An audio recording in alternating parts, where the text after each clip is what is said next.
Hey guys, it's Danny here with Pop Winning Podcast. Here today with team owner Preston on his baby deck that he's been playing for forever. This is his favorite deck, I think, in the game. He cooks people with it. He cooked me with it earlier. So Preston, let's just get into it. What'd you play tonight? So this is a deck that I've been playing since I've started playing Yu-Gi-Oh! I started playing Yu-Gi-Oh! Maybe about a year and a half ago. And I started off with Cyber Dragons. It's a good deck to learn the game, and I advise anybody getting into the game of Yu-Gi-Oh! To pick up a deck like that just to play around your locals and have people kind of teach you how to play. But it just wasn't good enough, just didn't do anything. So a friend of mine introduced me to a deck called Madolche, and I've been playing Madolche for a long time, meaning that I've played through all the formats for the past year and a half with this deck, trying to build it the best way I can, and I love showing up to locals and people are just like, I don't know what this deck does, and then they don't know what to stop or what to do. So yeah, this is my build of it now. It's kind of funny because I just throw random. I still believe in the heart of the cards, so I throw random cards in here, and it actually worked today. I ended up going X1. I ironically lost to Sky Striker. Shout out to Breathy. It is what it is. Let's get into it. All right, we will start off with the one pudding cess. It's the one of, it's the brick, but she is a good card. She also has that good effect where you can, after damage calculation, target any card on the field and destroy it. Pretty good effect. Three petting. This is a good starter. This is how you get her down to rank 4, give them the XCs, do all the good stuff. 3 Angeli. Good way to get petting. Yeah, good way to get petting. Good way to get any Madolche card you need. Good way to get Madolches in the graveyard without them being sent back because they were destroyed by battle. It's just a good starter. You love seeing Angeli or petting at the beginning, and if you don't see those guys, you love seeing the Madolche. You can normal summon her and get any Madolche card added to hand, and then I can get Angeli, do all that. Or if I say that I summon her and get petting, I don't have monsters in grave, special petting, go full combo. The brick, Messenger Gelato. Shout out Pogo in the Discord. Met him at YCS Vegas, and he gifted me the Super Messenger Gelato. Very thankful for that. Got to get another one. The deck's almost maxed out, so yeah, this man has spent a lot of time trying to get this deck max rarity. Well, the thing about that is I wanted to build this deck max rarity without ordering any cards online. So all these cards have been from friends and different people that have just had them laying around, because these aren't just like cards that people have laying around. So yeah, it's pretty cool. It's been a fun adventure. I got the 2 Hoot Cake. Great to go in. You can banish any monster in the graveyard and special summon a Madolche monster. All right, I am running a small Vernisylph package. I got 2 Hills, 3 Duck. These are just good to go in, especially if you don't see anything. You see a duck in any monster, you can send it and get, like with this, you can send this with any monster, get any Earth Fairy, and then special summon any Earth monster from grave. So if I have any Madolches already in grave, or if I send this with say a petting, and then I grab Angeli, bring petting out, activate her, and then I can still normal the Angeli and still go off, and this will get me the duck. Play the 1 Herald. I'm taking it out. Saw it against me? Yeah, it's a good card sometimes. Most of the time it's just sitting there because I don't want to waste resources. I just want to, do my Madolche thing, but when it's there, it's there. This is just funny. I play 1 Lava Golem. What? What? Yeah, I don't have 3, so it's just in there. Now, mind you, some cards I'm running 1-ofs. They're so weird, but I had Fenrir's in here, and I took them out and just last minute replaced them. So there's 1 Lava Golem in there. I play the best card in the game, 3 Ash. Yep. We love Ash Blossom, especially in this format. It's doing okay. It's welcome back. It kind of wasn't doing.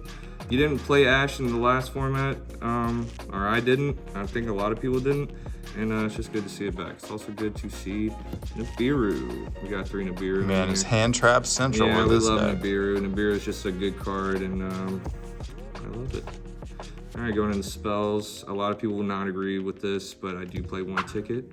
I do play 2 Salon. And I do play 2 Chateau. Shout out the Madolche Duelist Facebook group. They will tell you that you are only supposed to run 1 of these and never even touch that. I don't agree. I love having my spells. I love having Chateaus to, bounce back. People take away your spells all the time. I know you have the link that protects them and all that, but there's still ways that people always get around it, and they get rid of my spells. I love having extras, and you know, I know they can be sent back. I know all that, but sometimes just having these and sometimes drawing into them is really good too. So why do all the extra work when I can just have the card? 2 triple tactics, love it. It was great all night. Book of Eclipse, I guess Cashtira. Card is awesome. Yeah, it's a good card. Traps, another funny meme, and Danny also saw this one. Oh, that's. I run one evenly Oh, match. Hey man, heart of the cards. This is how this guy got me game one. It's a beautiful thing, and it's just a nice little surprise when you see it going first, and you're just like, oh yeah, I have that in there. And then I run 2 of the Promenade. This card is the best card in the Madolche. That card is cracked. It just stops everything, and it's just the best card. I always have Madolches ready to go for it. I always get to set it, even at the smallest board that I can make with Madolche. I'll still be able to set Promenade, and hopefully stop my opponent. Usually I have a nice imperm to go off with the Promenade. And so when these 2 are set, and then I have Ash in hand or I have Nibiru in hand, I just hope that they can't go further with 4 interruptions. Yeah. So is that 40 cards exactly? 43. 43 cards. 43. Let's see this extra deck. So the extra deck's nice. We'll start off with just... I know it's pretty looking. Yeah, I got IP, Nightmare, Access Code. I have not used these in a year. I've never seen you even play them. They're more prosperity, like, you know, stuff. And same with these guys. They'll come up sometimes, not often, because I'm usually... If you don't know about this deck, you're as soon as you use Petting Cessor, you're locked into Madolche. So these guys are just, you know, they're just there. All right. We got 2 Sistarts. Protects your back row. She can't be destroyed by battle as long as you have Madolches in graveyard. It's just a good card, and it's scary to people. People will look at it and say, oh, I can't destroy everything, but if they just read the card, you know. Shout out Devin. Like, shot sling. I run the Chocolate Olive mode. Great card. As soon as I summon it, I can send 1 back, and that triggers all my spells and everything like that. So a lot goes on, especially, and I can play a little bit during my opponent's turn. I play 4 glass. The starting, I said 4, didn't I? 3 glass. The starting Xyz, send 1. She can protect any Madolche for any monster effects.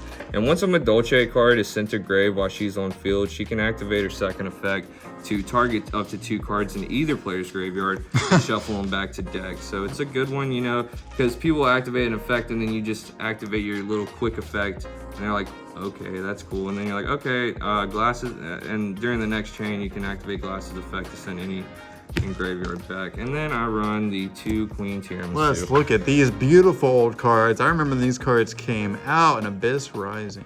Yeah, they are beautiful cards, and she does mean stuff. I mean, she's a non-targeting shuffle back, so I just have to target 2 Madolche cards on my graveyard. If I get through that, I shuffle those back, and then I do a non-targeting shuffle back on your side of the field, and that's any card. You know, I can shuffle back Dragoons, I can shuffle back Mirror Jades, I can do all that stuff. That card is nuts. Yeah, it feels really good whenever they're just like, oh, okay, and then their bosses just, you know, they don't get destroyed, they just go back to deck. They go to timeout for a little while. And if you guys remember when that card came out, specifically when Angeli got printed, I know you weren't playing then, Preston.